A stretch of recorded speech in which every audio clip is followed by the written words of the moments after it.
Hello friends, welcome back to my YouTube channel. तो अभी हम लोग उठ गए हैं, बच्चे सो रहे हैं और मैं नहा के बस कंघी कर रही हूँ, क्योंकि अभी हम लोगों को सुबह सुबह निकलना है। तो कहाँ जा रहे हैं वो तो आपको पता ही चल गया होगा। तो बस जाने की तैयारी हो गई है। रात को ही मैंने सब कुछ कर लिया था, सारा पैक वैक कर लिया था। यहाँ पे मेरे सामान पैक हो चुके हैं और मैं बस रेडी हो रही हूँ। हस्बैंड मेरे नहा रहे हैं। अभी रात के 3:30 बज रहे हैं, मतलब भोर में ही हमको निकलना है। तो बच्चों को उठाना है, बच्चे उठ नहीं रहे हैं। अभी बाबू बेटू को जगाते हैं, ठीक है। तो अभी कंघी भी कर लेती हूँ, चाय पी लेती हूँ, क्योंकि मेरा व्रत है। तो चाय पी लेते हैं, माता रानी की पूजा जो ऐसे ही कर लेते हैं। बाकी तो हो गया है सब कुछ। तो अभी बस मैं तैयार हो जाती हूँ। और यहाँ पे ना मैं अपने मंदिर में पहले भगवान जी को प्रणाम करी और हम लोग चाय वगैरह पिए। बच्चों को भी दूध पिला दिया, और क्योंकि भले सुबह है लेकिन बच्चों को कुछ खिला पिला के निकलें। और उसके बाद में हम लोगों ने अपना डोर लॉक किया और हमारी यहाँ पे गाड़ी भी आ गई है। और हेलो आप भी कर दो हेलो। नहीं। और सबसे पहले हमने क्या किया कि अपनी गाड़ी में तेल डलवाया, और यहाँ पे हम लोग पेट्रोल पंप पे आ गए। यहाँ पे गाड़ी में तेल डलवाया और उसके बाद में हम लोगों ने अपना सफ़र शुरू कर दिया। बच्चे अभी सोए नहीं हैं, बट नींद आ रही है इनको, लेकिन बाहर के नज़ारे भी देखने हैं। और थोड़ी दूर, मतलब हम लोग प्रतापगढ़ से आगे पहुँचे थे, तो ये कोहरा धुआं धुआं सा दिख रहा था। मतलब प्रतापगढ़ और रायबरेली के रास्ते में ऐसा नज़ारा था। और मेन हाईवे के रोड से हम लोग जा रहे थे, और मॉर्निंग का टाइम है तो बिल्कुल भी भीड़ नहीं थी। बच्चे भी काफ़ी एंजॉय कर रहे थे, और बाबा से मिलने की चाहत अलग ही थी, खुशी अलग ही है कि आखिरकार आज हमें भी बाबा ने अपने दर्शन के लिए बुला लिया है। तो हम भी श्री नीम करौली बाबा जी के शरण में आ रहे हैं। और कौन कौन यहाँ पे जा चुका है, उनके चमत्कार तो बहुत सारे हैं, सबको पता है। और एक एक कहते हैं कि वहाँ की आसपास की वादियों में, पहाड़ों में और वहाँ की वायु में, सब जगह बाबा के अलग अलग से चमत्कार हैं, उनकी अलग अलग महिमा है। और देश नहीं विदेश से भी लोग वहाँ पे आते हैं मत्था टेकने के लिए। तो अभी हम लोग रास्ते में ही थे, लेकिन मन में अलग सी खुशी थी और बहुत अच्छी सी फीलिंग आ रही थी। और रास्ते में ना हमें बहुत ही बड़ा, मतलब रायबरेली से थोड़ा सा आगे, अब एग्जैक्ट मुझे जगह नहीं याद है, बट लखनऊ से पहले ही ये आम का बगीचा काफ़ी बड़ा मिला था। बहुत देर, मतलब अच्छी घनी बगिया थी। फिर हम लोग कुछ दूर पे रुक के हरदोई में बैठे थे हम लोग नाश्ता करने के लिए। यहाँ पे सब लोगों ने ब्रेकफास्ट किया और थोड़ा अच्छा पार्क भी था, तो बच्चों ने थोड़ा सा अच्छे से, मतलब मॉर्निंग वाइब्स भी ली। बहुत अच्छा लग रहा था। और छोटी सी ट्रिप हो, लेकिन बच्चों को घर से बाहर निकलने में और कहीं जाने की खुशी ही अलग होती है। और वो तो खैर बड़ों के भी चेहरे पे अलग ही खुशी होती है। तो यहाँ पे राधिका मेरे साथ बहुत ही ज़्यादा हैप्पीनेस फील करती है। और यहाँ पे वाइट लायन भी है, और अभी ना कैसे मस्ती करते हुए ये आ रही हैं। और नाश्ता वगैरह करके हम लोग फिर अपने सफ़र की ओर आगे बढ़ चुके। तो यहाँ पे हम लोग एग्जैक्ट अभी हरदोई शहर में एंट्री लिए हैं, और काफ़ी बड़ा शहर और काफ़ी अच्छी, मतलब मेडिकल कॉलेज वगैरह सब कुछ दिखा हम लोगों को। और वैसे तो हम लोग कहीं पे नहीं रुके थे, बस जहाँ हमें कुछ खाना पीना हुआ या तो बच्चों को कुछ लेना हुआ, फिर हम मेन हाईवे पे पहुँचे। और मेन हाईवे पे ऐसा लग रहा था जैसे बादल और पेड़ सब एक साथ चल रहे हों। बहुत ही अलग सा नज़ारा लगता है ऐसे थीम को देख के, और अच्छी फीलिंग भी आती है। रहते हैं हमारे एरिया में भी वैसा वातावरण ही रहता है। बाहर के लोगों को हमारा प्रयागराज अच्छा लगता होगा, और वाकई में हमारा प्रयागराज जो है खूबसूरत जगह है। तो नदियों का संगम से बाहर निकलते हैं तो वहाँ के नज़ारे हमें अलग से फील कराते हैं। और आज तो हमें अलग ही खुशी थी कि हम पहाड़ों की वादियों में पहुँचने वाले हैं, और उससे भी बड़ी खुशी ये थी कि हम श्री बाबा जी के चरणों के स्थान तक पहुँचने वाले हैं। और इधर हम लोग मतलब अपने सफ़र में धीरे धीरे नज़दीक पहुंच रहे थे, और अलग सी खुशी और सुकून मिल रहा था। और यहाँ से हमने फ़र्स्ट फ़ोटो बाबा जी की देखी थी रोड पे, हाईवे पे। उसको तो शायद मैंने कैप्चर किया है या नहीं, आई डोंट नो।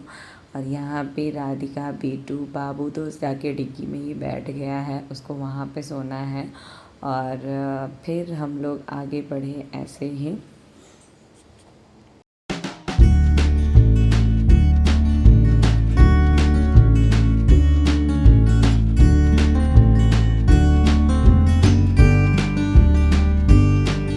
और फाइनली हम लोग नैनीताल के बिल्कुल नज़दीक में पहुंच चुके हैं, और मुझे लगता है कि ये हाईवे उधर ही जाएगी, I don't know, but I think वही रास्ता है। तो बस हम लोग मैप में देखते हुए जा रहे थे, और बस पहाड़ों की वादियाँ नज़र आने लगी। और अभी हम लोग जोधपुर से आगे पहुँच चुके हैं, तो नैनीताल में, उत्तराखंड में हम लोग एंट्री कर लिए हैं। और अपने सफ़र को सुहाना महसूस करते हुए फिर हमको लगी थी अच्छी खासी भूख, तो पैर यहाँ पे हम लोग रुके और अच्छे से हल्द्वानी में जूस पिया, फ्रेश जूस बनवाया, बहुत अच्छा जूस बना है भैया।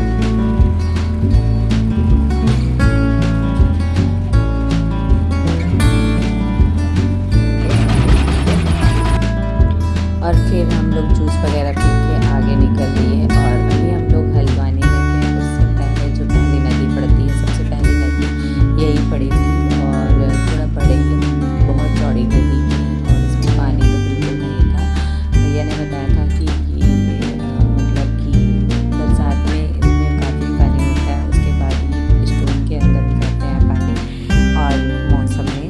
तो यहाँ से पहाड़ों और वादियों का सफ़र शुरू हो गया, और काफ़ी खूबसूरत नज़ारे थे यहाँ की। बस लग रहा था कि हम बस देखते ही जाएं। और वैसे भी ऐसी जगह तो ब्यूटीफुल होती है, जो यहाँ पे गए होंगे उनको पता ही होगा, उसको बताने की कोई ज़रूरत नहीं।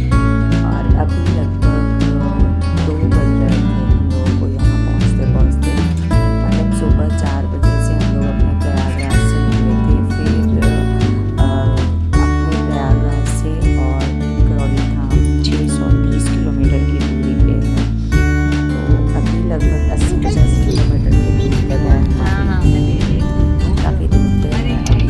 लेकिन हम लोग उत्तराखंड में पहुँच चुके हैं, नैनीताल में काठगोदाम पहुँचने वाले हैं, और उधर से अभी हम लोग अपने सफ़र के लिए आगे बढ़ते हुए दिखेंगे। देखिए कैसे मतलब बादल ऐसे उड़ रहे थे, जैसे कि लग रहा था घना कोहरा हो, बट वो रियल में बादल थे। और ऐसे वहाँ के नज़ारे थे, और थोड़ी मतलब सड़कें भी ऐसे घूम घूम के राउंड राउंड में रहती हैं, तो काफ़ी खूबसूरत नज़ारे होते हैं। और अलग से आपको खुशी होगी वहाँ पे पहुँचने के लिए, अलग से चमत्कार, अलग से सुकून भरे पल। और ये दूसरी नदी हमें वहाँ पे रास्ते में मिली थी, इसमें भी पानी बिल्कुल नहीं थे, लेकिन इनकी भी बहुत ही ब्यूटीफुल सी जगह, मतलब पूरे एरिया में वो नेचुरल होता है ना, स्टोन वगैरह जो होते हैं, उससे बहुत अच्छी सी मतलब ब्यूटीफुल सी प्लेस लग रही थी। तो अभी हम लोग आगे बढ़ते हैं, और यहाँ पे मतलब एग्जैक्ट हम लोग नैनीताल में आ चुके हैं, और ये वहाँ का शायद सेंटर भीमताल की तरफ अब हम लोग जा रहे हैं। इसको भी मैंने ले लिया था, थोड़ा सा जहाँ भी मौका मिलता था वहाँ से मैं वीडियो ऐड कर लेती थी, क्योंकि मुझे बहुत ही अच्छा लग रहा था। क्यों, एक तो मेमोरी में भी रखना था, दूसरा आप लोगों के साथ में भी मुझे शेयर करना था ये हमारी पूरी जर्नी। और आप कैसे जा रहे हैं, तो हम लोग तो बाई कार गए थे, और यहाँ आने के लिए, नीम करौली धाम आने के लिए आप कार से भी आ सकते हैं, ट्रेन से भी आ सकते हैं। तो जिधर भी आप के रहते हो वहाँ से, मतलब जो मुझे पता है वो काठगोदाम के लिए होती है स्टेशन, वहाँ से आपको ऑटो वगैरह मिल जाती है। तो बहुत ईजी तरीके से आप बाबा जी के दर्शन के लिए पहुँच सकते हैं। और ये पहाड़ों का सफ़र हमारा शुरू हो गया। लग रहा था जैसे हम पहाड़ों के ऊपर बनी रोड पे चल रहे हैं और थोड़ा अलग सी फीलिंग आ रही थी। रास्ते में ना मंकी के बच्चे दिखे तो उससे राधिका मेरी डर रही थी। मंकी को देख के डर गई राधू। कोई बात नहीं। एक और बंदर को जाने दो, बंदर को जाने दो, कुछ नहीं करेगा, कुछ नहीं करेगा आपको। क्या गजब है रोड भाई। पकड़े रहो राजू को। देखो उधर से लगता है कि अभी हम नीचे हैं, फिर ऊपर आ जाते हैं, है ना। मजा आ गया, है ना। और अभी हम लोग रास्ते में ही थे, भीमताल में पहुंचने वाले हैं। तो वहाँ की सबसे बड़ी ताल भीमताल होती है नैनीताल की, तो हम लोग वहीं जस्ट रुकेंगे। और अभी हम लोग रास्ते में बातें करते हुए बादलों के बीच से पहाड़ छूते हुए, कितना ब्यूटीफुल सा नज़ारा है। देख के तो लग रहा था बस यहीं रुक जाओ। और गोल गोल घूमते घूमते ना सर भी पूरा भारी हो रहा था, लेकिन देखने से मन भी नहीं भर रहा था। ये रहा भीमताल, यहाँ की फेमस जगह। तो हम लोग पहाड़ियों को क्रॉस करते हुए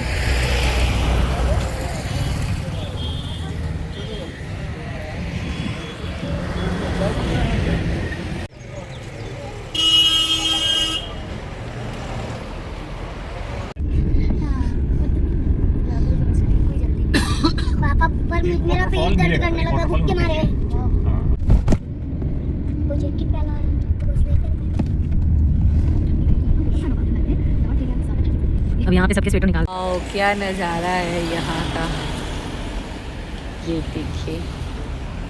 वहाँ ऊपर से फिर फिर नीचे रोड, और यहाँ दोनों मंकी आ गए रेस्टोरेंट में कुछ खाने के लिए। और जिस रेस्टोरेंट में हम रुके थे वहाँ की विंडो में बिल्कुल क्लियर वाला शीशा था, तो उसकी की वजह से बिल्कुल वहाँ के नज़ारे बहुत ही ब्यूटीफुल से लग रहे थे। और दोनों तरफ की वाइब्स भी बहुत अच्छी सी आ रही थी। तो यहाँ बच्चों ने ऐसे हल्का भी कुछ खा पी लिया।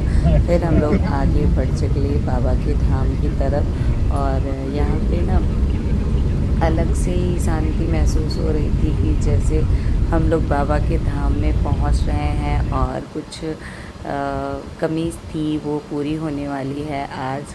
और कहते हैं कि जब बाबा बुलाते हैं तभी आप उनके धाम में आते हैं। और इनकी छोटी सी स्टोरी मैंने कहीं पे पढ़ी थी, वो बताती हूँ कि ये पहाड़ों के बीच में बाबा ने मंदिर बनाया हनुमान जी का। और तब लोग उनके शिष्य जो थे तो बोले कि यहाँ पे आप मंदिर बना रहे हो, यहाँ पे कौन आएगा दर्शन करने के लिए। तब बाबा ने बोला कि यहाँ पे पूरा विश्व माथा टेकने के लिए आएगा, और जो यहाँ पे आएगा वो खाली हाथ यहाँ से नहीं लौटेगा, कुछ न कुछ भगवान उसके साथ में अच्छा ही करेंगे, ऐसी यहाँ की मान्यता है। और एक स्टोरी में मैंने और पढ़ा था कि बाबा ने एक बार भंडारा कराया था, तो लंगर चल रहे थे। और उस टाइम में ना रात को, आधी रात में, गर्मियों का दिन था, तो मतलब तेल घी जो होता है ना वो ख़त्म हो गया था। तब बाबा के शिष्य आके बोले कि अब क्या किया जाए। तब बाबा ने बोला कि जो यहाँ पे नदी बह रही है ना, सिप्रा नदी के तट पे ही ये मंदिर बना हुआ है, तो वहाँ की नदियों से पानी ले आके आप कराहा में डाल दो। तो शिष्य लोग ने बाबा की बात को टाली नहीं, और वो डाले और वो घी में परिवर्तित हो गया, या जो भी हो, उससे सारी पूड़ियाँ निकली और सब ने भर पेट भोजन किया। तो सुबह जाके उस नदी में देखे तो सब लोग जाकर मतलब चौंक गए कि यहाँ तो जल ही था, तो जल में पूड़ियाँ कैसे बन सकती हैं। तो ये मतलब बाबा के चमत्कार थे। तो बाबा की बहुत ही अनुपम शक्ति है और उसकी वजह से बहुत ही चमत्कार हुए हैं। और यहाँ के पहाड़ों में, कंकड़ में और वादियों में अलग सी ही आपको बहुत ही सुकून भरे मतलब फीलिंग आती है और बहुत मोटिवेशनल महसूस होता है यहाँ पे। और लगभग जय हो नीम करोली मंदिर से बाबा अभी की। हम लोग 2 किलोमीटर पहले थे और वहाँ से बहुत लंबी लाइन मतलब गाड़ियों की जाम थी। और जिसको जहाँ पार्किंग मिलती थी वो वहीं पे अपनी गाड़ी को पार्क करके फिर पैदल ही निकल जाते थे। लेकिन हमने थोड़ा दूर और चला क्योंकि हमारे पास बच्चे थे तो हम लोग ज़्यादा थक जाते। तो फिर यहाँ से ना मंदिर दिखने लगा था और यहाँ पे हम लोग रेस्टोरेंट पे आ पहुँचे और यहाँ पे हमने अपनी गाड़ी को पार्क किया।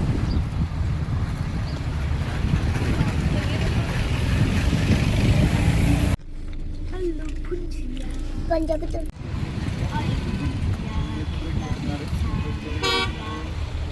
और अभी 2 किलोमीटर दूरी पे है नीम करोली मंदिर।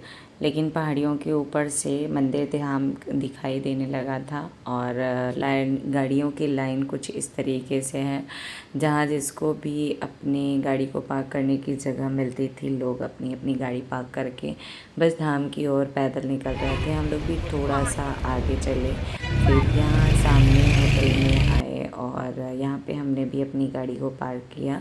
और उसके बाद हम लोग भी चल पड़े बाबा के दर्शन के लिए। तो जय हो बाबा की, आपने बहुत दया की कि अपने शरण में हम सबको बुलाया। तो यही होटल में हमारी गाड़ी रुकी है और अब हम चल रहे हैं बाबा के धाम।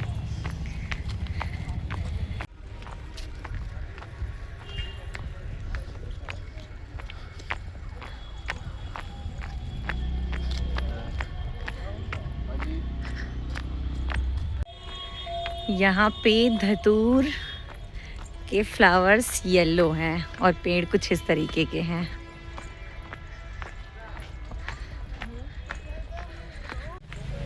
वहाँ से चढ़ते चढ़ते यहाँ आ गए कैंची धाम।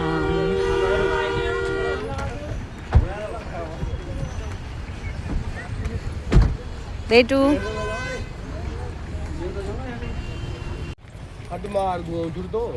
ये रहा बाबा का धाम और अभी हम लोग पहुंचने वाले हैं।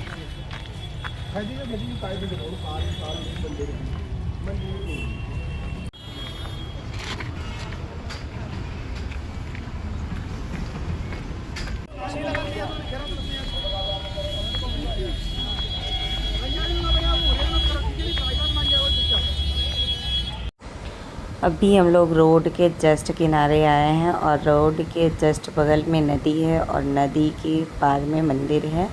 और ये देखिए यहाँ पे हमने प्रसाद लिया बाबा जी के लिए चढ़ाने के लिए। और यहाँ पे हम लोग अभी हाथ पैर धुल के लाइन में लग गए। स्लीपर वगैरह वहीं काउंटर में जमा करने थे, फिर हाथ पैर धुल के अंदर नल था तो वहाँ से हम लोग बाबा के धाम में आ गए।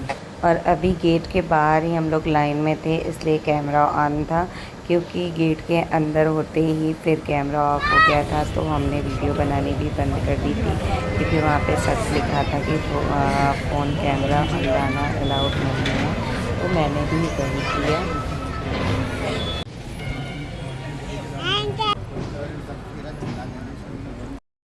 जय बाबा की, श्री सीताराम, बोलो नीम करोली धाम की जय जय।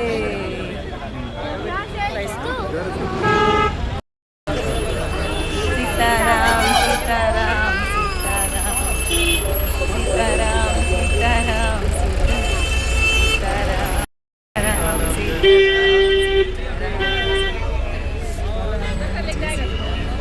की जय जय, नीम करोली धाम की जय।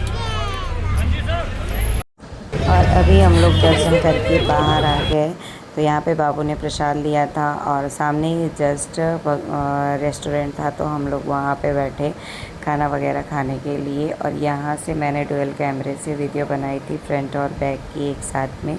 और ये वीडियो ना बहुत ही अच्छी लगती है मुझे। मेरे जितनी भी मैंने वीडियो शूट करी है सबसे प्यारी मेरी यही वीडियो है। और यहाँ पे सब लोग मिल के खाना खा रहे थे, तो मैंने भी चाय पी लिया था।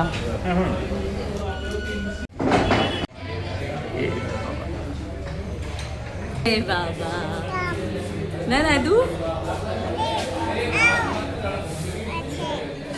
अच्छे आओ आओ बाबू। बाबू बेटू सब लोगों ने खाना खा लिया बाबा के धाम में दर्शन करने के बाद में। मेरा पेट भर गया, मैं खा नहीं सकता।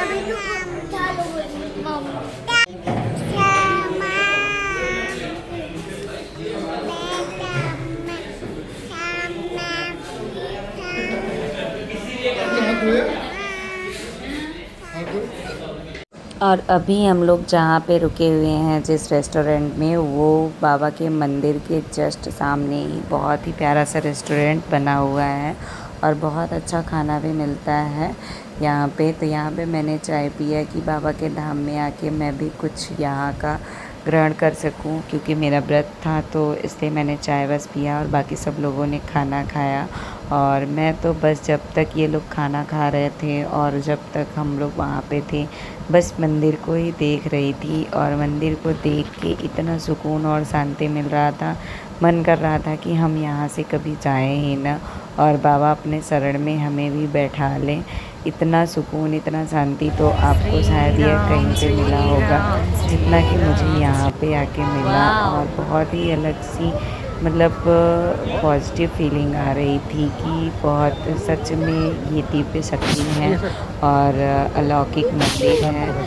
तो हमने भी वो फीलिंग को एहसास किया और उसके बाद हम लोग वहाँ से निकल गए प्रसाद वगैरह लेके। थोड़ी दूर पे आके वहाँ पे ना पत्थरों से घर बनाया जा रहा था, वहाँ पे हम लोग भी गए कि बोलते हैं वहाँ पे घर बनाने से घर बनता है, तो ऐसा मान्यता है। और कई जगह पे ऐसा करने से सच में पूरा होता है ऐसा।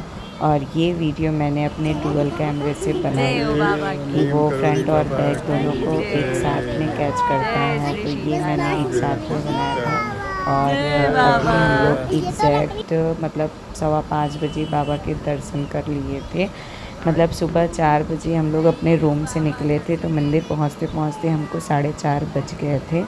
और हमने 5:15 बजे बाबा के दर्शन किए और खाना वगैरह खा के लगभग अभी 6:30 बज रहे हैं और पूरी लाइटिंग वगैरह पूरी शो हो चुकी हैं। और यहाँ पे ना मेरे हस्बैंड मंदिर के सामने ही प्रार्थना कर रहे थे और हम लोगों ने भी वहाँ से ही बाबा के नाम जप किए और बहुत ही सुकून मिल रहा था।